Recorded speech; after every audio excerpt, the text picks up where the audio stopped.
Let's delve into the list. We'll start from weird to the most intense and shocking medical procedures. Number 10. Urine testing.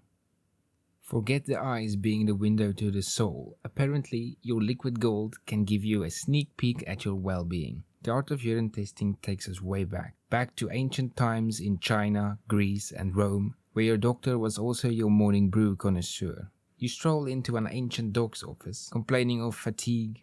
Instead of the usual, turn your head and cough, the dog eyes your morning blend. Let me take a sip of this real quick. Ah yes, your aura seems a bit murky. They believed the color, smell and even taste of your liquid gold could spell everything from your well-being to the state of your soul. These folks linked changes in urine to overall health and specific conditions. It all looped back to the ancient concept of the four humors: blood, phlegm, black bile and yellow bile, believed to be the puppet masters of temperament and health. Uroscopy aimed to spot imbalances in these humors through pee examination. Some ancient physicians believed that different flavors and odors were associated with specific health conditions. As we moved into the Renaissance and Age of Enlightenment, uroscopy took a backseat. Advanced diagnostic methods and a deeper understanding of anatomy and physiology meant no more sipping or smelling for health insights. In today's world, urine analysis is still a valuable diagnostics tool, but we've upgraded from sipping and smelling to more sophisticated and less weird methods. So next time you hand over that cup at the doc's office, be glad they're not reaching for a straw. Number 9. Medicinal Leeches. Doctors once believed that tiny bloodsuckers from nature held the key to curing everything from headaches to heartaches. Back then, leeches were considered the Swiss Army knives of medicine. Feeling feverish? Slap on some leeches. Dealing with a broken heart? Leeches, my friend.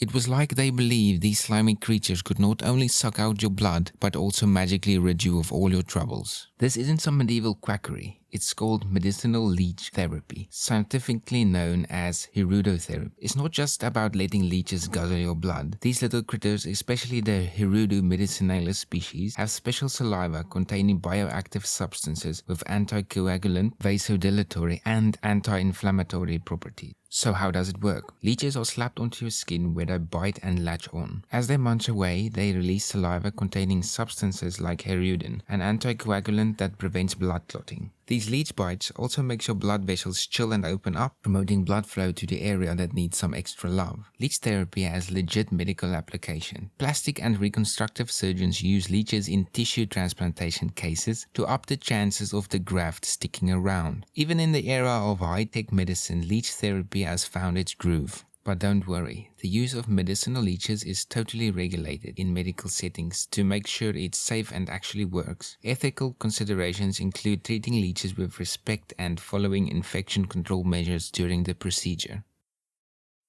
Number 8. Mummy medicine. Whether you're wrestling with a pesky cough, dealing with a sniffle, or just facing a classic case of the Mondays, guess what your friendly neighborhood quack doctor prescribes? The magical remedy of ground up ancient Egyptians.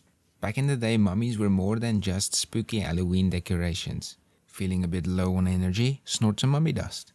Got a stomachache? Drink a mummy pill. Mummy medicine wasn't just a wild idea, it was a real historical medical practice. People used the powdered remains of human or animal mummies for medical purposes, and this quirky practice was all the rage in Europe during the Middle Ages and the Renaissance, hitting its peak in the 16th and 17th century. Folks were forking over serious cash for what essentially amounted to the remains of someone's great-great-great-great-grandma. Feeling feverish? How about inhaling the essence of Pharaoh Steve?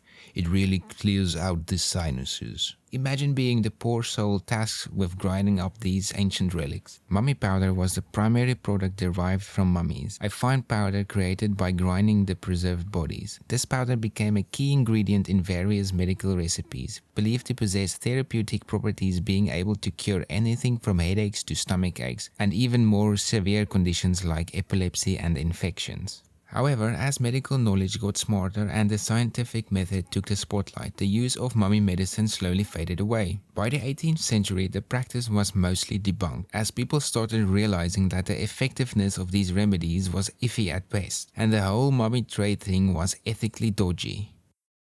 Number 7. Tobacco Enemas. You're feeling a bit off and your doc hands you a prescription of a hefty dose of tobacco smoke delivered straight to the southern hemisphere. Sounds bizarre, right? Well, back then they were convinced that tobacco was the cure-all, thinking it could fix anything from colds to cholera. Tobacco enemas were part of a medical practice that gained popularity in the 18th century, especially in Europe. The procedure involved pumping tobacco smoke into a patient's rear end, believed to have various therapeutic effects. The idea was that the stimulating vibe of the tobacco would do wonders when absorbed through the rectal zone. A fancy gadget called a tobacco smoke enema apparatus with a tube attached to bellows. Tube goes in, bellows do their thing, and bam, you're getting a tobacco spa day from the inside out. And it wasn't just your medical professionals. Regular folks got into the action, using more DIY methods like blowing smoke through a pipe right into the rear end. The whole tobacco enema craze was a throwback to the days when medical decisions were guided by humorism, which we talked about previously. Because science got its act together and better treatments popped up, tobacco enemas fell out of favor. The risk and potential harm became crystal clear, and it turned out inhaling tobacco smoke through your back door was neither a viable nor safe medical intervention. Number 6. Trepanation. Trepanation is an ancient technique that's been around since 6000 BC, which involves popping a hole into your skull to release pressure.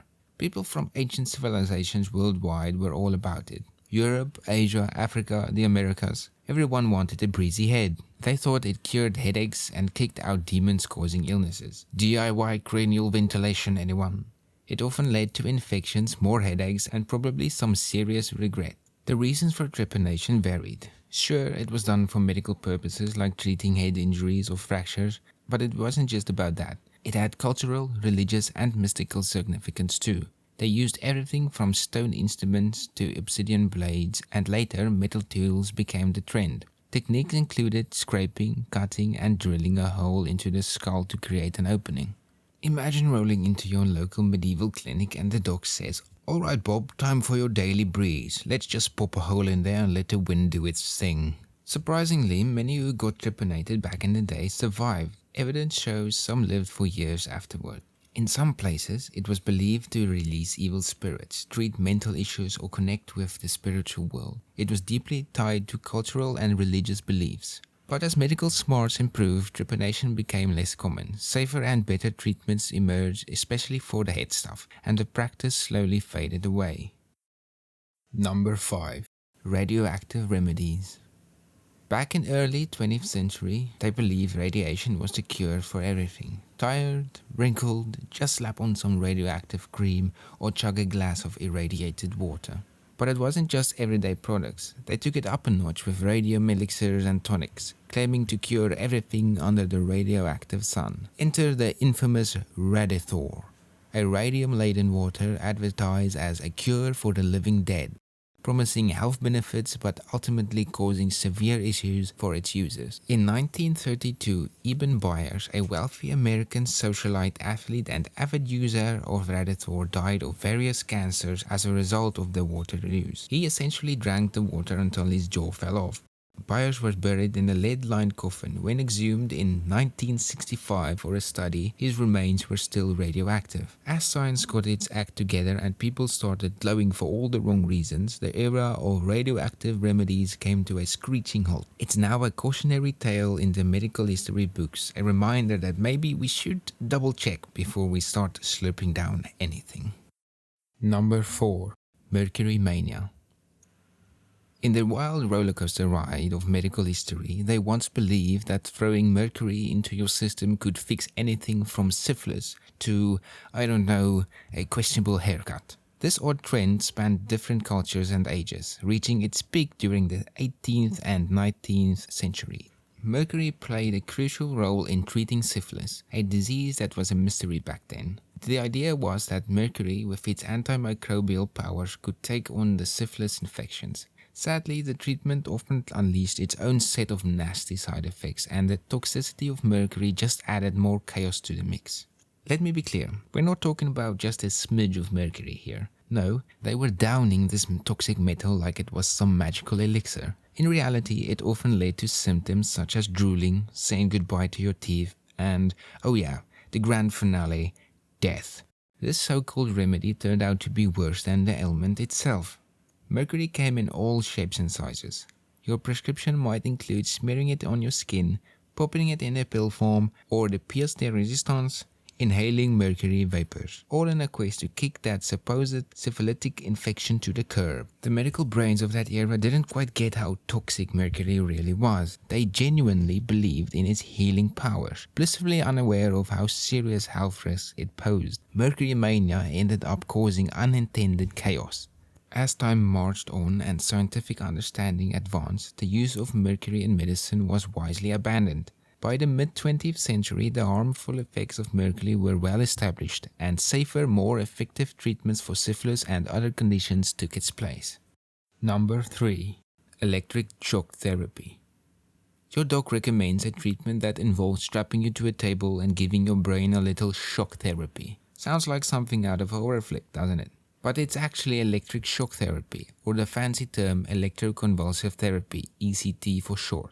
This medical intervention zaps your brain with an electrical current, causing a quick seizure. Is the go-to move for serious mental health issues when other fixes aren't cutting it. It wasn't the refined, controlled therapy we've got now. It was more like strapping someone down, cranking up the voltage and crossing your finger. This often leads to memory loss, confusion, and maybe a permanently bad hair day. The way we do ECT has evolved, with modified techniques aiming to dial down the side effects while still keeping the therapy effective. Modern medicine is all about giving you the lowdown before you sign up. Informed consent, they call it. Despite being effective, ECT's got its share of controversy, haunted by historical horror stories, stigma, and worries about side effects. Nowadays, it's all about ethic, patient consent, and making sure you know the ins and outs of ECT before you strap in.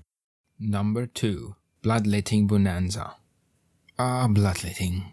The OG of questionable medical moves. It's medieval times, you're feeling a bit off and your local doc whips out a sharp pointy thing ready to turn you into a human version of a juice box. Cause you know, draining your life juice was just the go-to cure for pretty much everything back then. It's like they believe our bodies were walking blood banks and the more you spilled, the healthier you became. This bizarre ritual of bloodletting had a fascinating and enduring history, rooted in ancient Greek and Roman medical theory. It became a rockstar treatment during medieval and Renaissance times, the go-to for fixing all sorts of issues. They thought an imbalance in the humors was the root of all illnesses, so out goes a little extra blood and voila, balance restored.